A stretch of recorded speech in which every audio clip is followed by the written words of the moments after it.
راج کپور کو ہندی سنیما کے سب سے بڑے شو مین کے نام سے کیوں جانا جاتا تھا اور وہ کس شہر میں پیدا ہوئے؟ السلام علیکم ہسٹوریکل جرنی کے معزز دوستو، اگر آپ لوگوں نے ہمارے چینل کو سبسکرائب نہیں کیا تو سبسکرائب لازمی کر دیں۔ راج کپور کو ہندی سنیما کے سب سے بڑے شو مین کے نام سے بھی جانا جاتا ہے۔ ہندی سنیما کے ایک مشہور بھارتی فلمی اداکار، پروڈیوسر اور ہدایت کار تھے۔ پشاور کی کپور حویلی میں اداکار پرتھوی راج کپور کے ہاں پیدا ہوئے۔ وہ کپور خاندان کے ایک اہم رکن تھے جس نے بالی ووڈ کے کئی مشہور سپر سٹارز پیدا کیے۔ راج کپور کو ہندی سنیما کی تاریخ کے سب سے بڑے اور بااثر اداکاروں اور فلم سازوں میں شمار کیا جاتا ہے۔ وہ ہندوستان میں 3 نیشنل فلم ایوارڈز اور 11 فلم فیئر ایوارڈ سمیت متعدد تعریفوں کے فاتح تھے۔ Filmfare lifetime achievement award Raj Kapoor کے نام ہے۔ وہ اپنی فلموں آوارہ 1951 اور بھوت پالش 1954 کے لیے کانز فلم فیسٹیول میں پام ڈی آر کے عظیم انعام کے لیے 2 بار نامزد تھے۔ آوارہ میں ان کی کارکردگی کو ٹائم میگزین کی طرف سے اب تک کی 10 بہترین پرفارمنسز میں سے ایک قرار دیا گیا تھا۔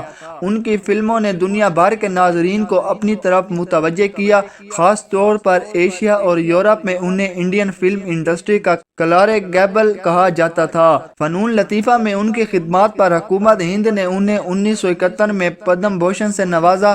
سنیما میں ہندوستان کا سب سے بڑا ایوارڈ دادا صاحب پھالکے ایوارڈ انہیں 1987 میں حکومت ہند نے دیا تھا۔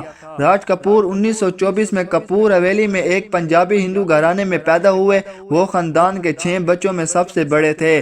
ان کے بھائی مرحوم اداکار ششی کپور اور شمی کپور تھے۔ ان کی ایک بہن بھی تھی جس کا نام ارمیلا سیال تھا۔ دو اور بہن بھائی بچپن میں ہی فوت ہو گئے۔ بعد میں وہ رہائش اور تعلیم کے لیے پشاور سے موجودہ ہندوستان میں چلے گئے۔ 10 سال کی عمر میں وہ پہلی بار 1945 کے انقلاب میں فلموں میں نظر آئے۔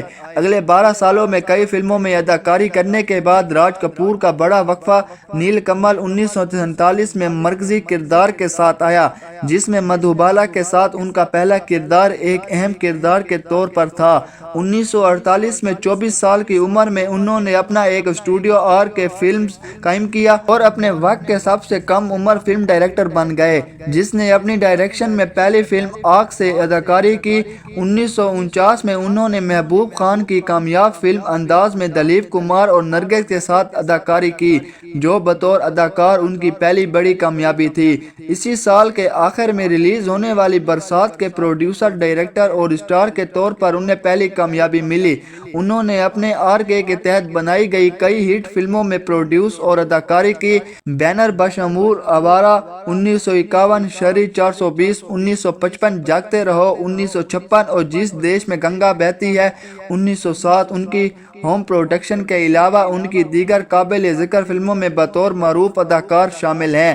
انہوں نے 1952 آہ 1953، چوری چوری 1956، اناڑی 1959، چھلیا 1960 اور دل ہی تو ہے 1963۔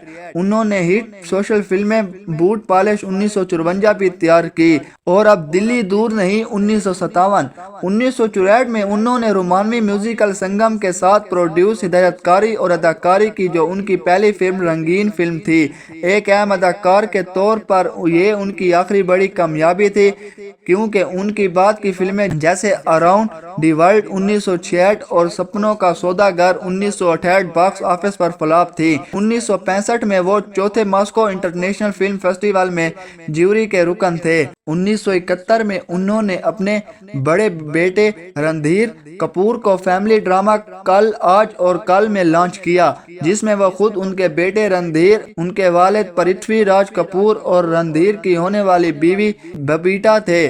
انہوں نے اپنے دوسرے بیٹے رشی کپور کے کیریئر کا آغاز 1973 میں کیا، جب انہوں نے بوبی کو پروڈیوس اور ڈائریکٹ کیا، جو کہ باکس آفس پر زبردست کامیاب رہی۔ 1975 میں انہوں نے اپنے بیٹے رندھیر کے ساتھ دوبارہ دھرم کرم میں کام کیا، جس کی ہدایت کاری بھی رندھیر نے کی تھی۔ 1970 کی دہائی کے آخری نصف اور 1980 کی دہائی کے اوائل میں انہوں نے ایسی فلمیں پروڈیوس اور ڈائریکٹ کی جن میں خواتین مرکزی کرداروں پر توجہ مرکوز کی گئی تھی۔